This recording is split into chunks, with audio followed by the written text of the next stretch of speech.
Salut, c'est Clément de Mouvement Conscient et on se retrouve aujourd'hui pour la troisième vidéo d'une série de 9 vidéos où je vous fais découvrir le mouvement. Ici, on va parler de force organique. Donc, dans un premier temps, je vais définir ce concept et dans un deuxième temps, je vais vous proposer deux exercices que vous allez pouvoir faire chez vous si vous souhaitez justement développer ce genre de force. Juste avant de commencer, j'aimerais vous dire que je me suis blessé au jiu-jitsu brésilien au niveau du cou, donc j'ai l'impression d'être ultra rigide au niveau du cou. Donc voilà, j'ai mal, là j'ai du mal à bouger. Après cette session intense de jiu-jitsu. Donc voilà, si j'ai l'air un peu bizarre dans cette vidéo, la raison pour laquelle c'est le cas, c'est justement à cause de cette blessure que je me suis faite au jiu-jitsu. Donc voilà, juste pour dire ça, maintenant on va commencer par la définition de la force organique. Qu'est-ce que c'est? Alors il se trouve que nous, d'habitude, lorsqu'on va travailler notre force, on va toujours le faire dans des environnements qui sont déjà prédéfinis, des environnements qu'on appelle fermés, où tout est véritablement homologué. C'est-à-dire que généralement, la plupart des gens, lorsqu'ils vont travailler leur force, ils vont soulever des poids, les poids sont grosso modo homologués. Les barres également, les barres et les poids se ressemblent tous et toutes grosso modo, et on va faire ça dans un environnement qui est également homologué. Le sol, ça va être grosso modo toujours les mêmes types de sol, il n'y aura pas de terrain accidenté, ça va être un sol qui va être droit, on pourra bien pousser sur ce sol pour pouvoir soulever ses poids. Donc il y a vraiment tout qui est fermé. En plus de ça, on va toujours travailler dans les mêmes amplitudes, on va toujours travailler dans les mêmes angles et toujours avec les mêmes critères techniques. C'est-à-dire que une pompe, pour l'effectuer, on va respecter certains critères techniques, raison pour laquelle la plupart des gens, s'ils vont faire une pompe, le mouvement va se ressembler. C'est-à-dire que on va voir quelqu'un faire une pompe, on va se dire tiens, ça c'est une pompe, je reconnais ce mouvement. Une personne fait une pompe, oui, ça c'est une pompe, je reconnais également ce mouvement. Donc on sait grosso modo ce que c'est une pompe, on sait grosso modo ce que c'est une traction, le développé couché, le développé militaire, un squat, etc., etc. Et du coup, finalement, à force de rester toujours dans les mêmes contraintes, du coup, on va simplement développer une force qui est limitée à des situations qui sont donc véritablement très précises et toujours dans des environnements qui sont très fermés, où il n'y a pas d'environnement ouvert, où il n'y a pas cette notion de chaos. Et en fait, nous, lorsqu'on s'intéresse à la force organique, c'est une force qui est justement utilisable dans le chaos. Donc, si on veut développer cette force-là, on doit travailler dans des environnements qui sont beaucoup plus chaotiques, dans des environnements qui ne sont pas fermés, mais dans des environnements qui sont ouverts, dans des terrains par exemple accidentés, pour justement développer une force qui peut être utilisée dans plein de situations différentes, dans plein d'amplitudes différentes, dans plein d'angles différents, et ce avec plein d'exercices différents, dans plein de situations différentes. C'est vraiment ça la force organique. Et finalement, comment va-t-on la développer? À vrai dire, si vous avez déjà commencé à faire les séances de découverte du mouvement que je vous ai proposées, et si vous continuez, si vous décidez de continuer de faire les séances que je vous proposais par la suite, vous avez déjà travaillé votre force organique. Par exemple, si vous avez fait la séance de locomotion que je vous ai proposée juste hier, cette séance de locomotion fait travailler une force organique. Pourquoi? Parce que vous avez dû utiliser votre force dans des amplitudes que vous n'avez jamais utilisées auparavant, dans des angles très bizarres que vous n'avez jamais utilisés auparavant. Finalement, vous êtes obligé de sortir de votre zone de confort pour utiliser ce genre de force, ok? Et du coup, nous, ce qu'on va faire, c'est exactement la même chose. Il y a plein de manières vraiment de développer notre force organique. Par exemple, si maintenant vous allez faire du parcours, c'est de la force qui a été mise au service de l'environnement pour essayer de le surmonter. Si maintenant vous faites du jiu-jitsu brésilien, comme moi, c'est la force que je vais utiliser dans des environnements très bizarres, chaotiques. Je sais jamais ce qui va arriver. Je sais jamais ce que mon adversaire va faire. Je vais me retrouver dans des positions très bizarres, essayer de renverser les positions, utiliser ma force dans des degrés qui sont très particuliers. Et ça, c'est de la force organique. Du coup, finalement, plus on va sortir de notre zone de confort, plus on va se retrouver dans des environnements chaotiques, on pourra justement développer un corps qui est capable de répondre à ce genre de situation. Notre corps s'adapte à ce qu'on fait. Du coup, si on ne se confronte pas à des situations qui sont difficiles, à des situations qui sont différentes des situations qu'on a l'habitude de rencontrer en temps normal, on va jamais développer justement une force qui pourra être transférée vers ces situations-là. Et donc, juste pour explorer ce concept de force organique, Et à quel point il est intéressant, je vais vous proposer deux exercices. Le premier exercice que je vais vous proposer, c'est l'exercice que vous allez voir là maintenant, qui est le squat à 360 degrés. Donc ce qu'on fait, c'est qu'on commence debout, on a les deux pieds qui sont par terre et on a 4 objets qui vont être posés autour de nous. Un devant nous, un derrière nous et deux objets du coup à chaque fois de chaque côté. Ça marche? Donc on a 4 objets en tout. Moi j'utilise des disques, ça peut être des paquets de mouchoirs, peu importe. Et une fois qu'on est dans cette position, ce qu'on va faire, c'est qu'on va essayer de pousser ces objets au maximum de notre amplitude. Donc au maximum devant, au maximum derrière, au maximum vers la droite, au maximum vers la gauche. Donc ça c'est très intéressant, pourquoi? Parce que ça nous force à squatter de manière différente. Généralement lorsqu'on squatte à chaque fois c'est simplement sur 2 jambes, on a par exemple des poids, on est dans un environnement qui est prédéfini. Là c'est très différent parce que non seulement on doit squatter de manière unilatérale, mais en plus de ça on doit squatter dans des angles qui sont très bizarres et aussi dans des amplitudes qui sont très bizarres parce que ça va nous demander pas mal de souplesse, que ce soit si on essaie maintenant d'aller vers devant, derrière, sur le côté. C'est vraiment des mouvements qui sont durs, ok? Et on travaille vraiment au maximum notre capacité. Là, en fait, on n'est pas en train de faire un exercice, on est en train d'effectuer des tâches. Et c'est ça, en fait, lorsqu'on fait, c'est ça ce qui se passe, en fait, lorsqu'on effectue un travail de force organique, c'est qu'on se confronte à des tâches. Un exercice, c'est par exemple une pompe. Tout le monde va faire la même pompe.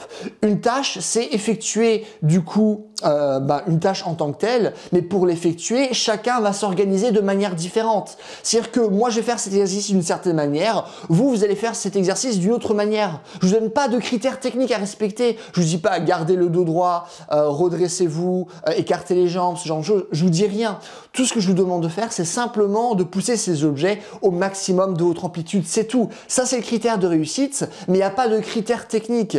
Et vu qu'il n'y a pas de critères techniques, et bien justement, ça nous permet d'utiliser notre corps de plein de manières différentes et d'utiliser notre créativité pour pouvoir répondre à ces tâches de plein de manières différentes. Ça, c'est très intéressant. Vous allez voir que non seulement c'est excessivement dur, vous allez beaucoup travailler votre force, et en plus de ça, vous allez énormément travailler votre souplesse. Et du coup, souvent, on a l'impression que, tiens, je vais travailler ma force ou ma souplesse, j'ai besoin d'avoir ces protocoles qui sont très définis. Et non, pas forcément. On peut vraiment travailler notre force et notre souplesse de plein de manières différentes, et c'est ce qui se passe là maintenant avec cet exercice de force organique.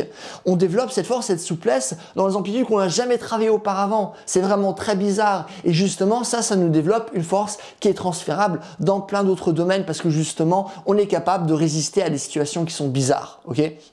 Donc voilà, ça c'est un exercice que je vous conseille de faire qui peut clairement remplacer une séance de jambes, ok?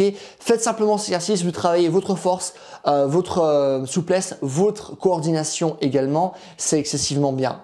Donc ce que vous pouvez faire, c'est travailler 5 à 10 fois par jambe et vous allez voir qu'à la fin, vous allez être cuit. Déjà, juste un round de cet exercice, vous allez être mort, vous allez voir que c'est très compliqué. Et du coup, si en plus vous faites ça avec pas mal de volume, vous faites ça régulièrement, aussi avec pas mal de fréquences, et bien vous allez vraiment développer des jambes qui vont être très fortes et très souple et avoir une force qui va être transférable. Ok, donc ça c'est du coup un premier exercice que vous pouvez faire pour vous introduire au concept de la force organique.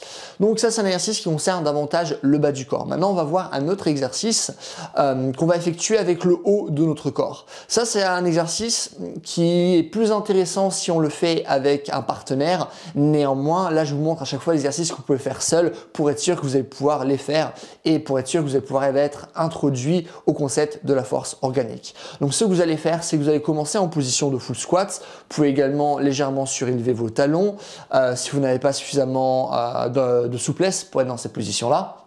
Et ce qu'on va faire, c'est que tout en gardant nos pieds qui vont être collés au sol, ou du moins une partie de nos pieds qui vont être collés au sol, on va essayer à chaque fois de toucher le plus loin possible avec notre doigt, ok? Et à chaque fois, on va changer de main. Du coup, par exemple, je vais commencer à chercher le plus loin possible avec ma main droite. Ensuite, je vais chercher le plus loin possible avec ma main gauche. Et ce qu'on va faire, c'est qu'on va explorer plein de positions différentes. Avant, avec le squat à 360 degrés, on travaillait devant, derrière, sur les côtés. Là, on peut vraiment travailler partout. Ok, et donc on va vraiment essayer d'explorer plein de positions différentes. aller en arrière en inversion, mettre la main entre nos jambes et essayer de chercher le plus loin.